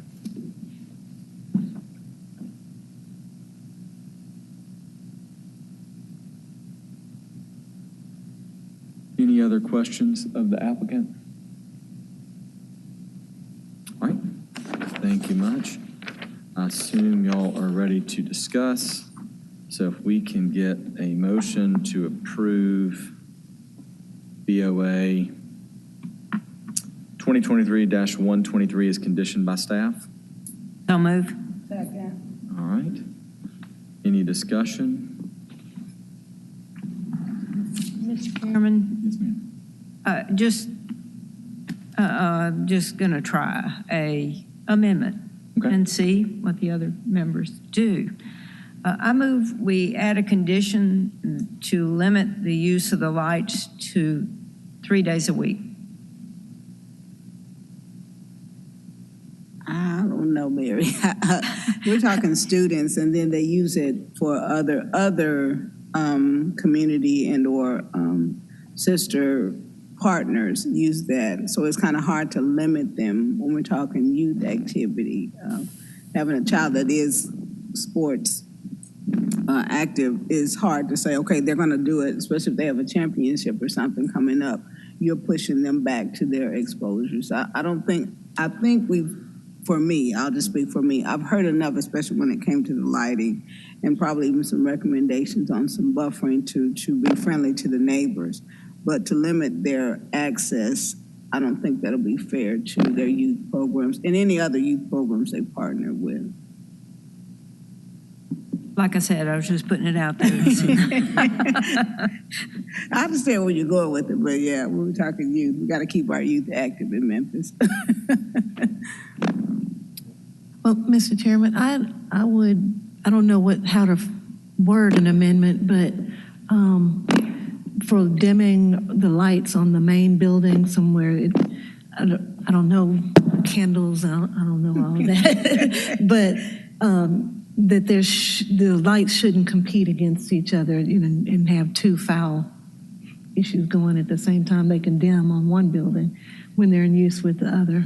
And I think a lot of the lights they're talking about, though, are like inside the school.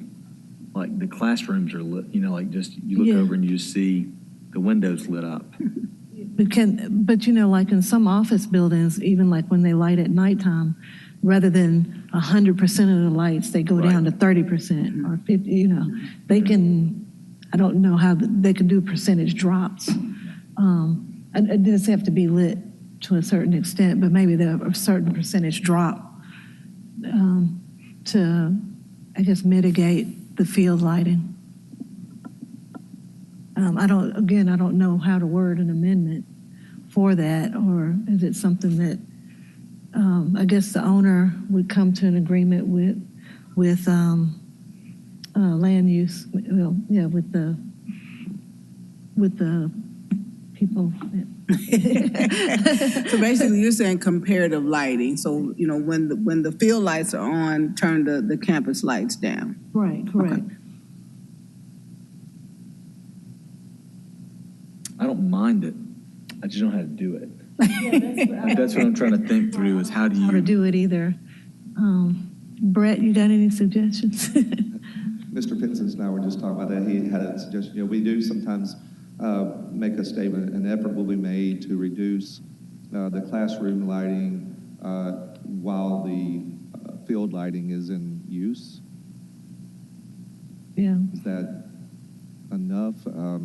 I think it's going to be difficult to do something that's, specific, but I think that's an option. Okay. I'm not against it. I'm just thinking through it. While I'm thinking about that, I would like to add an amendment for the hollies to be placed as Mr. Whitehead described on those two westernmost lots. It sounds like the third lot that is right against the track has requested not to have that. So I don't want to put something on that we're hearing they don't, but if we ever hear they want it, and the third lot if requested, something like that. I would like to have a lighting test done once it's installed, and I guess that would be. You want a sunset for the lighting? I don't know if I wanted a sunset as much as I want the lighting test to be like prove what they did. And I would be okay with that being for the zoning administrator to look at that. Okay. And if you don't think it looks the same, then it would need to come back to us, for approval by you. Does that make sense? Yes. And so let's do that. Did you have a time frame? Yeah, I would think sooner is better than later. So if they get the lights in 8 weeks, which they got them do it I would imagine we're there by spring, when spring soccer starts up. So let's do it, by the, mid-April. Yeah. It gives a couple, just because you got to schedule it. I just don't want to give them something they can't do. Yeah. Do you want to do a time frame after installation, like 4 months after? I guess really they could do it whenever. It's going to be dark, so how about within 60 days of installation? It doesn't matter whether or not they're having games out there. They can go test the lights. That's true. What about the leaves being on the trees, though? Wouldn't that matter? Wouldn't you want to do it when the leaves are not on the trees? Are on it as or far aren't as on? Are not on the trees. Well, because it sounds like it's being done this winter, so we'll probably be in that. Okay. But yeah, I think that makes sense. You're saying 60 days from installation. Yeah. That we want a test delivered to the zoning administrator for review. Okay. And possible refer to the board. February. I've got something. Somebody in opposition mentioned the PA system. Now that we're extending the hours of the usable field time, or if this gets approved, we're extending the hours. Is there some sort of amendment we can put on to maybe not extend the PA system up until 8 o'clock, or maybe? I don't know if they have one or not. I have no idea.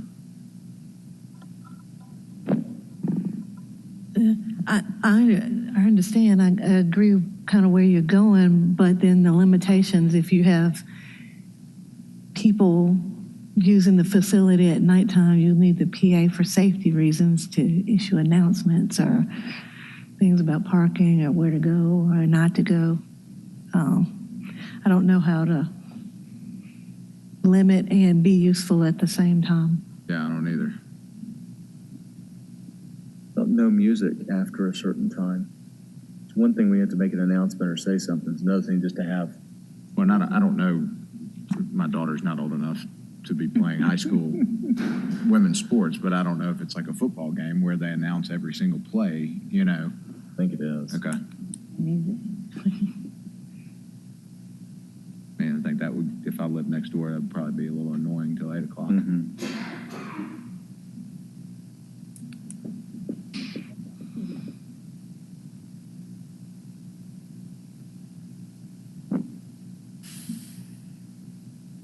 still thinking on that. I'm thinking about how to. Well, at the very least, the PA system should be cut off at 8 o'clock. Yeah. With the lights, at least that. Yeah, and, you know, if this is approved, you know, let me ask staff something like, when someone doesn't follow, like, if they would, you know, the lights stay on too late, that's something to call code enforcement on. And if they get called in code enforcement more than a couple times, it comes back to our board, correct? Like, it's kind of an automatic thing when a variance is not upheld and they don't do what they say they're going to do.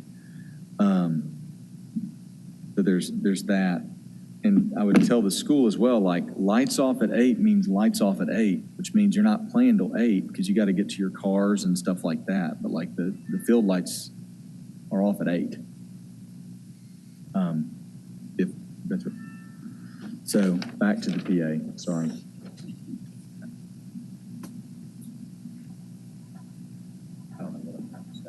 Right.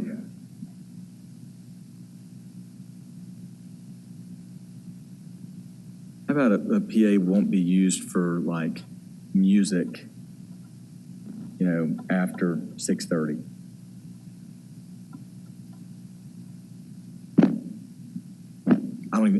I've never noticed they're even having a PA there, but no music after 7. Okay, so right now the additional things we have are the hollies on the 2 westernmost lots that lie south of the track.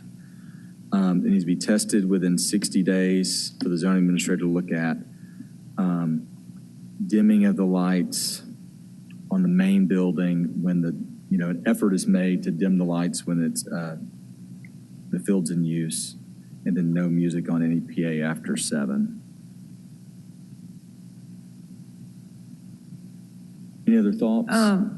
Mr. Chairman, I just feel like I need to articulate this on behalf of the neighbors who are concerned and came down here and sat through our meeting and all of that. And here's what I'm struggling with about this, and I think probably the other board members are. It's just a lot of concern about the potential effects on you and your property, your enjoyment of your property. But then there's the value of the institution to the overall area and to the city. And so, you know, we're trying to balance that. And so I just want to make sure that, you know, you don't think, well, they just are not concerned about how this affects us, because that's entirely not true. It's just a tough decision, and it's that balance between the value of everything that goes on there at St. Mary's, and particularly with their growing sports program and all of that, you know, with trying to do the best we can for you. So anyway, I just wanted to say that. Thank you, Ms. Baker. Any other comments or questions? All right, I assume you're ready to vote. Mr. Ragsdale, you give us a roll call vote, please. Mr. Claybrook? Yes. Ms. Gerlach? Yes. Ms. Baker? Yes. Vice Chair Savage Towns. Yes, I find that the standard of the UDC of 9.22.6 are being met and will not be unduly detrimental to the properties in the vicinity. Chair Rainey. Yes. Motion carries. All right, it's been approved as conditioned. Mr. Whitehead, would you, not Mr. Whitehead, thank you for being here, Mr. Whitehead. Mr. Ragsdale. Would you call our, Actually as well, so Yeah. you were not too far off. would you call our next case for us? It's item number 15, BOA 2023-0124, 191 South Highland Street. Well, he's back. Okay, let me give you those. Right, I see the applicant is present. We do have some opposition. Ms. Longstreet, if you could give us a staff report, please. Yes, this is case BOA 2023-0124. They're requesting a variance to allow a pole sign within the University District overlay. This is located on South Highland Street, and it is part of the Dillard Square subdivision as well. It is encompassed by several zoning districts, mainly residential, urban 3, and as well as commercial mixed use. Here are some site photos. These are the main areas that are a part of the application. Here you see the pole sign in reference, and as well as there's an LPI lease sign, and as well as this Methodist sign. And these two will be relevant come later within the considered recommendation from staff. And this is a close-up of the pole sign here as well. And this is for Buster's, and it's a addition to their already service, so it's Buster's Butcher, in which here's the site plan that was provided as well by the applicant. And so this gives kind of just like the general, where the general shopping center sign is already currently located. And here is where they would like to propose where that current pole sign already sits. And I did also include the proposed sign as proposed by the applicant for what the pole sign would look like if approved for installation. And they will be putting the banner in as well as landscaping around it. And here are the specs for the LED lighting as it will be internally lit. So staff, this case also received a code enforcement. It was a code enforcement citation to the owner for the abandoned pole sign. This pole sign was previously occupied by Subway, and it has been left unmaintained since then. So staff is recommending rejection of the pole sign with an alternative, and as well as the applicant was made aware of this alternative of a monument integrated center sign in lieu of the pole sign that will actually be occupied by the Buster's Butcher, the LPI leasing sign that is there on the corner, and as well as the Methodist sign. But with that, they will have to follow the general UDC regulations and as well as the University District height regulations when it comes to monument integrated center signs. And that concludes my presentation. All right, thank you. So what you're saying, like normally, they couldn't even have a integrated center sign there. And we're kind of cutting it all in half and saying, let's just make one new sign for these other 3 signs that are already sitting out there. Yes. Okay. And then how long ago was the Subway sign abandoned?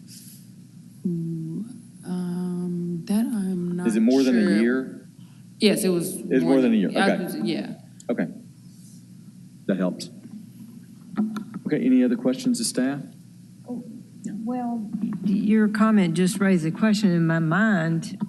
So the integrated center sign, they would not have enough frontage to permit the integrated center sign there, or No, what? we would allow for it to be placed where the LPI leasing sign is on the. Right, I get that, but That one, there's already one up the street for the whole city. so that one integrated center sign that's there uses up all of the allowance for signage, and another integrated center sign is not permitted. Is that correct? Is that what you're saying? Yes, but that sign would be removed. But you're saying they can have it as kind of a As an compromise alternative. solution? Yes. Is that right? Yes. Okay.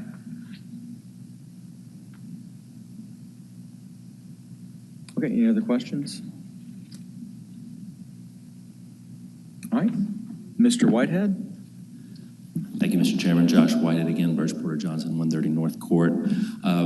Very briefly, before I hand it over to our tenant, Josh Hammond with Buster's, we obviously, perhaps to this board, predate the overlay.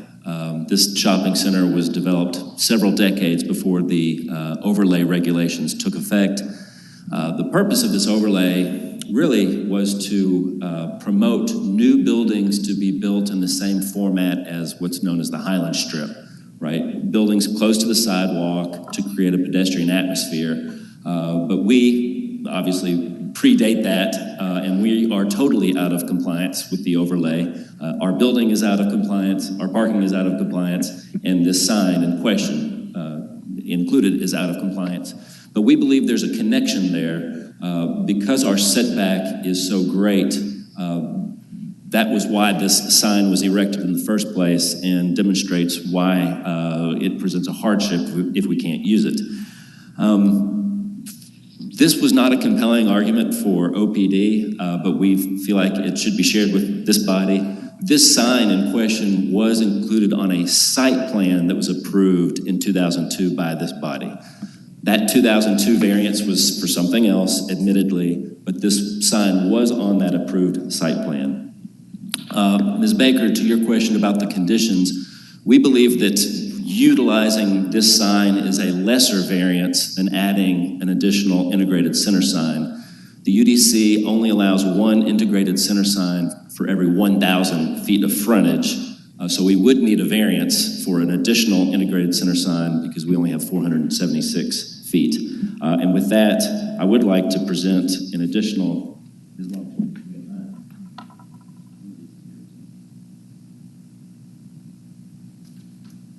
Ms. Longstreet is about to disseminate conditions of approval. What we've done here is we've merged the one condition recommended by staff found on page 17 with the two that we offered on page 26 and with a fourth in bold underline being recommended. And those are, number one, that we make this pole sign a little less of a pole sign. In other words, widen or thicken the pole that is the base of this sign. That's condition number one. Number two, as that's found on page 2 of this handout, plant 2 drought-resistant bushes at the bottom. Number 3, this is the standard OPD Board of Adjustment condition. And number 4, that the sign that is currently advertising Methodist be removed. That's on the south side of the driveway. We believe that these conditions give us the best of both worlds. It provides justification for the pretty restrictive sign regulations that are associated with the university overlay. But it also recognizes that through those restrictions, we have a public forum, a variance process where we can condition these non-conforming signs. At this point, Mr. Chairman, I'd like to introduce Josh Hammond, owner of Buster's. As you probably know, they have been victims of many criminal activities, and instead of vacating these premises that they've been located at for many decades, they're doubling down. As mentioned by Ms. Longstreet, this is a proposal to add a butcher shop to their liquor, beer, and wine operations. With that, Mr. Hammond. All right, give your name and address for the record. Yes, Josh Hammond, 6240 Meadowgrove Cove. Okay, do you swear to tell the truth, the whole truth, and nothing but the truth, so help you God? I do. All right, go ahead. So I appreciate the opportunity to testify. Just like to reiterate Josh Whitehead's remarks for this variance. When we obtained the lease for the former subway space for this new venture, we negotiated with the landlord to have exclusive use of this existing sign and didn't understand at the time code would be an issue. Be advised, I do sit on the UNDC board, who will be advocating against this variance by a fellow board member, conducting his respectful and fiduciary responsibility, and more importantly, will remain friends afterwards. But also in seeking this variance, I'd like to point out that I've been involved with the UNDC for a number of years, and soon after its inception. And I can remember this code revision when creating the overlay was created to mainly address a lot of the pole signs down there on the Highland Strip. Okay, and this pole, where it's up on Highland where we are, it sits alone on a grassy knoll in a commercially, shopping area. We've invested heavily in this business and are longtime operators in the area with Buster's Liquors, presenting a very upscale and respectful look to our businesses. We have opened up the butcher shop already in lieu of, besides that, we haven't gotten used to this sign. We believe it's not intrusive, it's not cluttering the area, and we feel this is a reasonable and worthy request.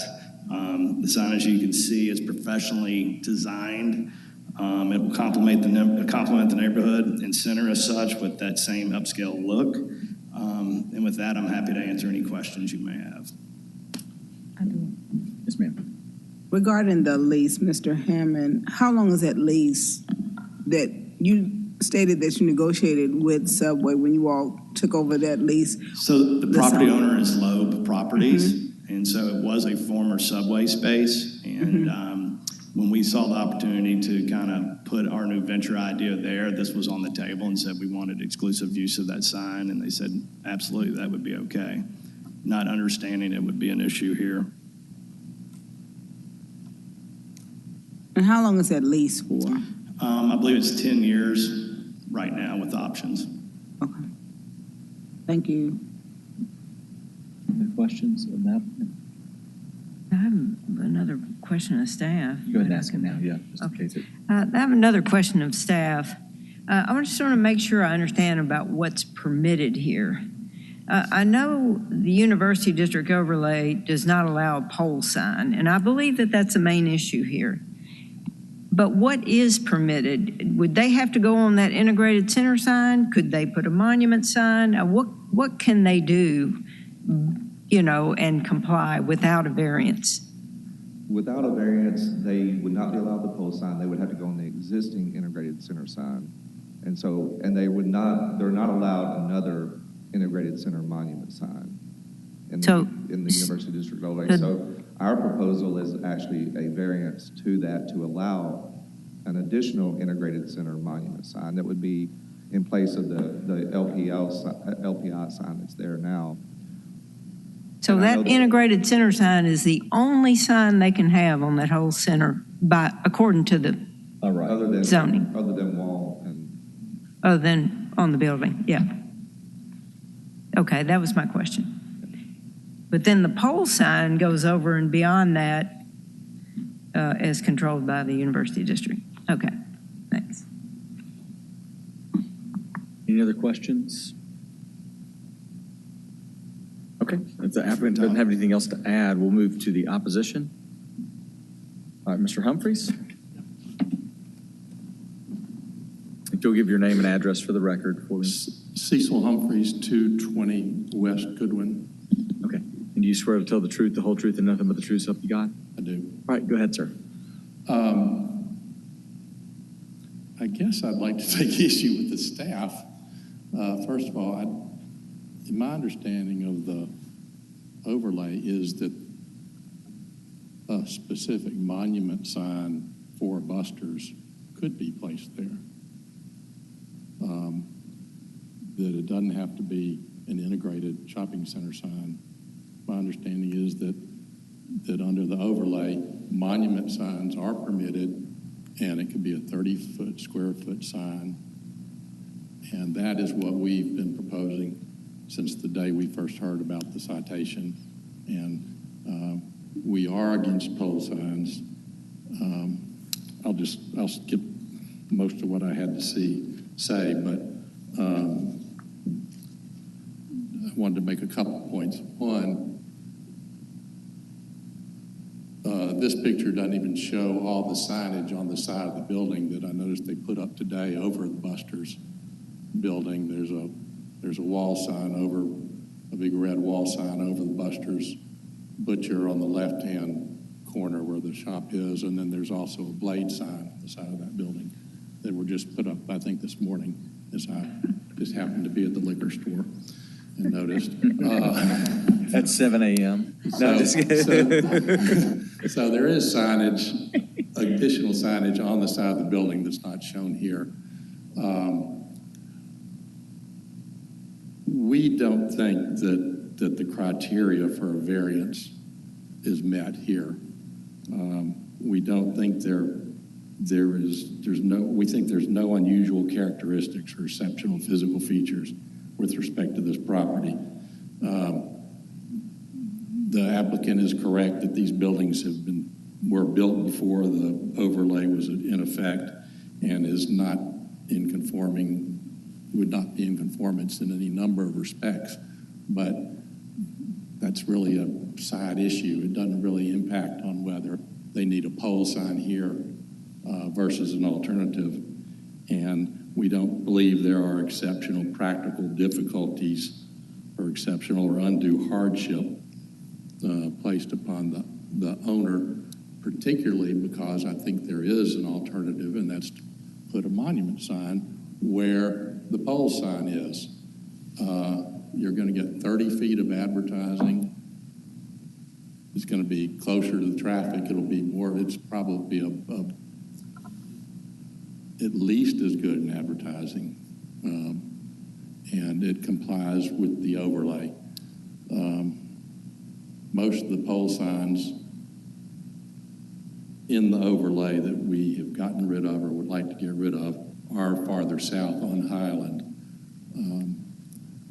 There are many businesses on Highland that were not allowed to put a pole sign up. McDonald's fought hard for a pole sign, and we ended up with a monument sign there. Family Dollar wanted a pole sign. They have a monument sign. There are other businesses in the neighborhood that have been forced to take their pole signs down because the business was closed for the required length of time. I mean, I don't know how we tell those businesses, we made you take your pole sign down, but these guys don't have to. On the south end of Highland, between Southern and Park, I drove down there the other day and counted a dozen pole signs up and down the street. And again, it's the same geographical site issues as this building. Most of those buildings are set, apart or away from the street. How do we tell those people when the time comes and the business closes and their signs, the time for those signs has expired? How do we get rid of those if we didn't enforce it here? Again, we think there's a good alternative with a monument sign, which can be up to 5 feet high, 6 feet wide, perfect dimensions for Buster's Butcher. I don't think it requires a variance, but if it did, UNDC would certainly support that. I don't believe that it does, though. And the site where the pole sign is currently has kind of it's raised up a little bit, so that would even increase the visibility of a monument sign. And it would cost low properties $3,000 or $4,000 probably to create a monument sign, but as the code makes clear, spending a little money is not an undue hardship. That in itself is an undue hardship on a property owner. So I think so. That's all I've got. Okay. Are there any questions for Mr. Humphreys? Yes, I have a question, Mr. Humphrey. The staff is saying that what they're recommending instead of the pole sign is another integrated center sign, and it would gather together not just this Buster's, but also Methodists and whatever else might go in there. What is your thoughts about that? UNDC would have no objection to that. I mean, I questioned the staff because there was no size delineated for that sign. But what they're talking about is a monument sign still within the 30 square feet limits that the overlay requires. We wouldn't have any objection to that sign. I mean, I would be less than honest if I said if I were Buster's, that wouldn't be a great solution for me, because if you're sharing 30 square feet with a couple other things, it's really not that much advertising benefit. But if they had their own monument sign, a 5 by 6 foot sign on a prominent place where that pole sign is, personally, I think that would be an option that would satisfy everybody. But we wouldn't object to the integrated. Okay, well, it's been a while since I've looked at the University District regulations, but what you're saying is that it's not only a prohibition against pole signs, but there are dimensional requirements in there, height and area and so forth. Is that what you're saying? Monument signs, where monument signs are allowed, they have a maximum square footage of 30 square feet. Okay. And the maximum height of 5 feet. Okay. Thank you. I got a question for staff. As far as the monument sign versus integrated, are we in the integrated because we're in a shopping center as opposed to a freestanding building? Because we have multiple things in one building. Yeah, I mean, and we have just an excerpt up here from the University District guidelines here, and the University District doesn't have anything about integrated centers, about shopping centers, so there's no reference to any integrated center signs.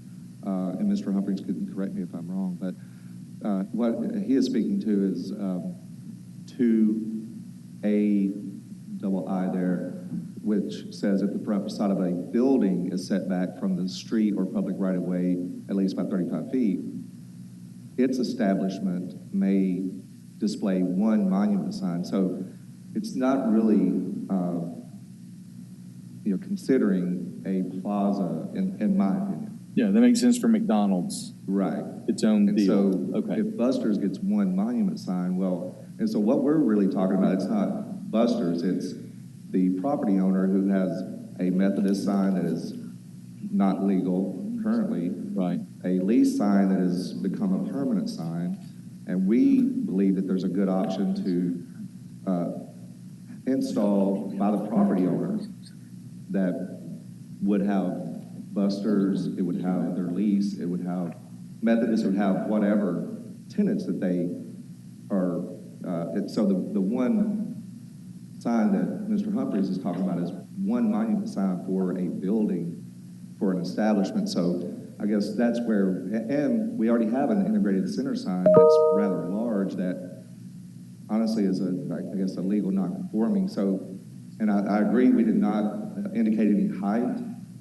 I think we would recommend what's a similar height to the LPI sign, which would be about 8 feet tall and 30 square feet. The limitations on the University District of 5 feet high would not lend itself. We're not talking about a large integrated center sign as the existing one is, but something smaller that would accommodate Lowe's lease advertisement as well as the other establishments in that building and vicinity, if that helps. It does. Well, I guess the way I look at that is we wouldn't, it's not covered right now in the regulations. And so if we don't set some dimensions for it, then, it would either go to the university overlay or there wouldn't be anything. I guess we would need some dimensions. Yeah, and that's why I was recommending 8 feet maximum height and a 30 square foot maximum size. Excuse me, am I allowed to pose a question to the applicant? Yes. Or in opposition, Mr. Humphrey, so isn't the for the university district, because I know that we talked about it, is it the 5-foot height regulation minimum for the monument sign and like the 6-foot width or something like that, or? Yeah, I think it's 30 square feet, and it has also a 5-foot maximum height. Okay. So that would mean you could have a 6-foot wide. Correct. One, 5 feet. Okay. And again, we're fairly easy to deal with if somebody needs a little variance here and there, but we are trying to do away with the pole signs in the area. I think that this would handicap us in the future. Okay, thank you. What if we had maximum of 8 feet and 32 square feet? It could be 8 by 4. That would be close, very close. Oh, I'm sorry. I thought you were that big. Well, I was actually asking the staff, but I thought you might have a reaction to it. If they were allowed an integrated center sign at 8 feet tall and 4 feet wide, that would be 32 square feet. Cap at it. Yeah, we wouldn't care. Okay, any other questions of the opposition? Thank you, sir. Appreciate you. Is there any other opposition here today? All right, we'll move back to the applicant for rebuttal. Mr. Chairman, I'd like to get with Mr. Humphreys in the next, it's not 30 days this time, it's 21 days, within the next 21 days. And so I'd respectfully ask for a hold until the next regular scheduled meeting. Okay. Which is slightly less than a month. A hold. Is there any opposition to hold? All right, so would somebody move for a hold until the next scheduled meeting? So move. All right, all those in favor of hold signify by saying aye. Aye. Any opposed? Hearing none, hold is granted. Thank you. We'll see you in 21 days. Okay, Mr. Ragsdale, if you'll call our next case for us. Yes, Mr. Chairman, this is our last case. It's BOA 2023-0125, 2339 North Reed Hooker Road. Okay, is the applicant present? I see Mr. Bray. And then I'm assuming we have some opposition because I still see people. Oh, they got an order perfect. Yeah, they're the opposition. Okay, Mr. Davis, if you'll give us a staff report, please. Absolutely. One moment. Mr. Chairman, could we say something real quick here? Yeah. I'm sorry, David Bray with the Bray Firm, 2950 Stage Plaza North. We're going to request a hold. We've spoken with the opposition on the lobby. We've maybe made some progress, maybe didn't make some progress. That will remain to be seen. And when we left from standing out in the lobby, I'm not sure if they're going to want to speak today or not. There was some consensus that they might just defer and come back in 21 days when we come back here, in which case we can dispense with the staff report and move forward if you guys are okay with the idea of a hold. So okay. So are you our representative from the opposition? No one else wanted to get up. If you'll give your name and address for the record, please. So I'm Charlotte Griffin. I live at 2211 North Reed Hooker. Okay. And I think we're fine with not presenting today. We'd rather do it all in one hearing. So if they want to defer, we're okay with that. I think some of my members would like to be a little sooner than 21 days. We were hoping maybe 2 weeks, but we just meet on a monthly basis. We'll do whatever. You've lucked out by Thanksgiving has scooted the meeting up because usually it's almost always exactly like 30 days.